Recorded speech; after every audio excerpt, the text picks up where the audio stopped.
Yo, what's going on, everybody? Welcome back to the channel. Crazy back-to-back videos. Did one yesterday, doing one today. Feel like I haven't done that in a while, but short week. Play on Thursday, so if we're gonna get the fans hyped up for this game, kind of got to do it as soon as possible.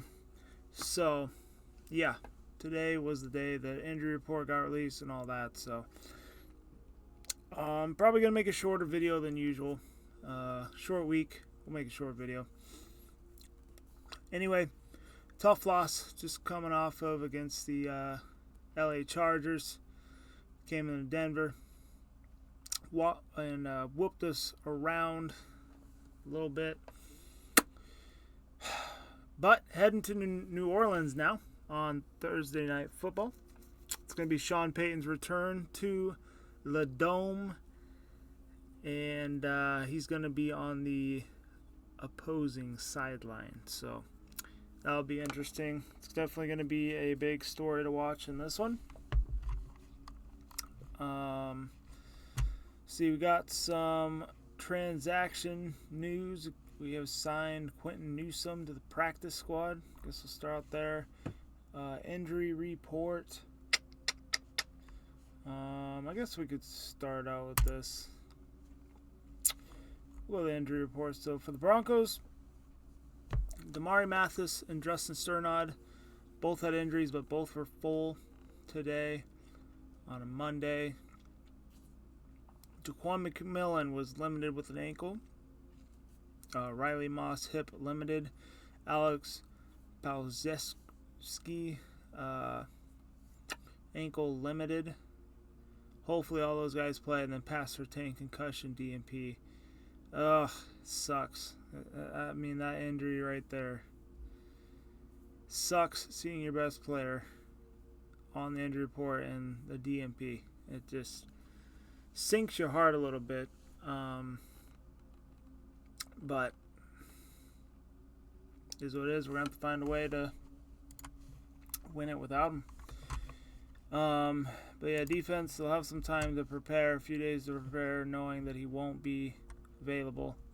Yeah, I mean, I doubt he plays. I mean, there's a chance that he plays, but I highly doubt it. I mean, it's probably a 10% chance he plays. So that's that. We'll go to the Saints injury report. They got a pretty long list of injuries. We'll just go with everybody that was full. Willie Gay Jr., Tyrann Mathieu, and what was that, Bub Means. Limited, you had Carl Granderson, JT Gray, Taysom Hill, Alvin Kamara, Nathan Shepard, Alante Taylor, Peyton Turner, and Cedric Wilson Jr. DNP, Derek Carr, which he's not expected to play in this one, so we're going to go against Spencer Rattler, which I would not overlook him.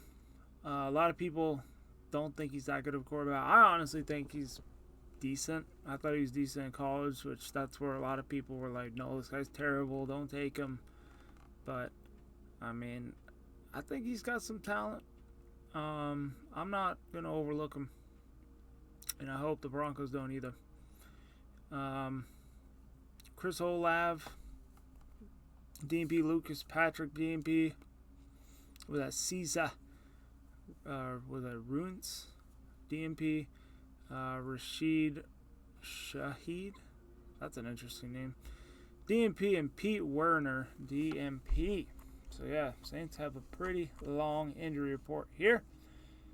Let's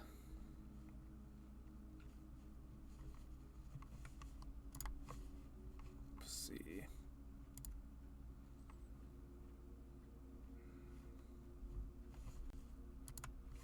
So looking at the other notes here, it looks like the Broncos also released a wide receiver from the practice squad when they made that move to sign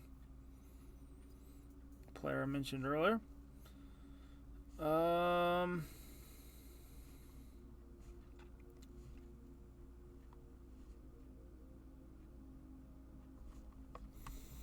This is the stock report. Garrett Bowles continues to rack up penalties. Yeah, the Garrett Holds thing's starting to kind of come on again, unfortunately. I thought he was playing a lot better, but need to stop holding. Anywho, I'm going to look for a few more things to read, and then we will make a prediction here.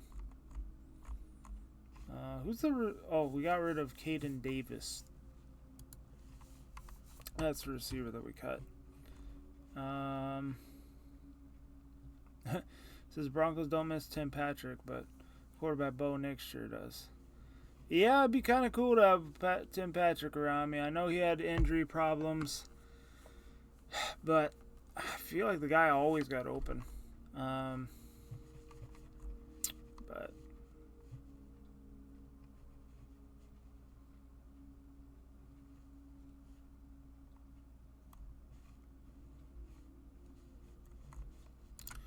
okay, we're having long pauses in these videos. Here we go. Broncos could have multiple players return from injury reserve this week. Looks like, yeah, Audric Estime. He came back last week. And honestly, I hope he gets a little more carries just because Javonte Williams has, I don't know, he hasn't really stepped up for this team. I feel like him and, I mean, I like him and I like McLaughlin, but they just haven't been getting it done. So if they ain't going to be getting it done, someone else is going to have to start doing that. Mike McGlinchey could come back. Baron Browning could come back. And Damari Mathis could be all those players could be back for this. Okay. Thursday night game, which would be good. Baron Brown, great pass rusher, in my opinion. I like him a lot. Mike McGlinchey, it'd be nice to have some reinforcements on the O-line, especially because we were down to our third right tackle. Mathis, I mean, it'd be big with Surtain being out, having him back.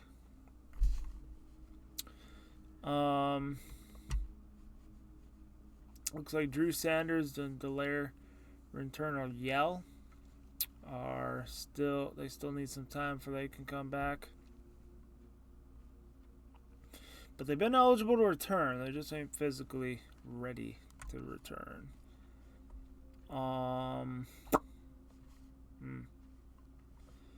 See, Mathis, Sanders, Yell were all eligible to return from IR week 5. That's where it says McGlinchey's eligible to return week 7. So this is week 7. Browning week 7. Okay. Beatty can come back week 9, and Reynolds and Wattenberg can come back week 10. Singleton, yeah, he's done for the year along with Quinn Bailey. Okay. Well, time to make predictions here. Just going to bring up the roster real quick. But first key of the 3 keys to win this game for the Broncos is Sean Payton cannot let the fact that his former team he's playing against distract him from winning this game. Can't pull Peyton Manning. No, I'm just kidding. No, I'm not going with that. I don't think that that's going to be an issue. I feel like it's more pressure if you're a player playing against your former team than coaching against your former team. Now, first key, and this is the biggest key, man. The offense is going to start out fast. I mean, they can't keep going down 10-0 every game and expect to come back and win the games. Even though Saints, they had a rough game against Buccaneers, I don't expect that to happen again. If we go down early, it could get ugly real fast. So we definitely need to start out hot and just hang in there. Hang in there. Let's have a back and forth game and have a shot to win at the end. I think we can do it that way. Another thing, I think the running game really needs to step up. I think that's kind of going to leak into the first key that I just mentioned. Javonte Williams, Jaleel McLaughlin, they need to be a lot better. Bo Nix just can't be the leading rusher every week and for them to expect to win. So, but like I said, we'll see some Audric Estime carries most likely. Blake Watson, maybe we'll see a Blake Watson sighting. I don't know. Wide receivers, though, I honestly like what I saw last week. A lot of people were complaining about it, but I feel like the receivers did enough to win. It was more towards the end of the game when, you know, the playbook was kind of open. They just let Bo Nix rip it. Which hopefully that's what they do in this game. They let Bo Nix rip it. I mean, they really need to play to his strengths. I feel like he's a solid quarterback when they play to his strengths. But the way they're containing him earlier in games, I feel like he's still adjusting to that. It's kind of holding him back. But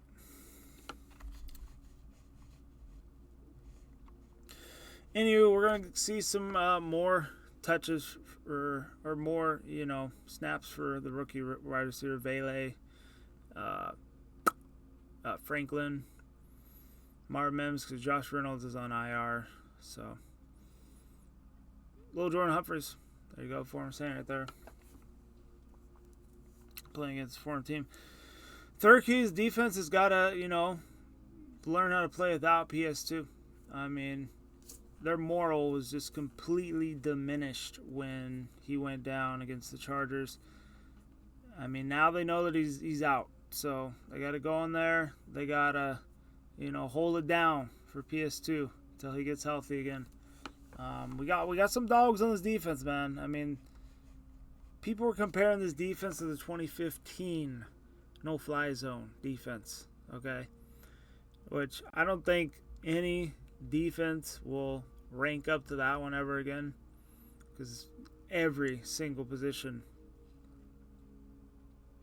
on that defense was just whew. They were all incredible. This one, you know, it's all about the guys and Vance Joseph playing to all these guys' strengths. I mean, we literally only have one first-round pick on defense. That's PS2. Everybody else, you know, mid, late-round picks that, you know, are playing to their strengths, you know. Vance Joseph's done a good job with them. Hopefully they have a good game plan for this one. They're going against rookie quarterback. So we'll see what happens. But those three keys, offense needs to start fast. Running game needs to get going. Defense, you need to survive without PS2 and do what you've been doing. My prediction in this one, I didn't make a prediction last week. That's probably why we lost. But the previous predictions, I predicted the Broncos to lose 3 in a row. I predicted them to lose 3 games in a row. They won 3 in a row. I got to go with the trend, man. I'm picking the Broncos to lose. I'm going to go 17-13. I think it's probably going to be a low scoring. Probably one of those typical ugly defensive slugfests. And yeah, I'll go 17-13. Broncos lose here. And we'll see if they win. I mean, I've been picking them to lose and they've been winning. So until they lose, when I predict them to lose, I will go back to seriously, you know, predicting. But for now, I don't know. I feel like this is just the play. This is what we got to do. So anyway, hope y'all enjoyed the vid. Hit the like button, subscribe if you're new, and last, stay safe, be good. Go Broncos. Whew. And I'll see you guys after the game on Thursday with a recap.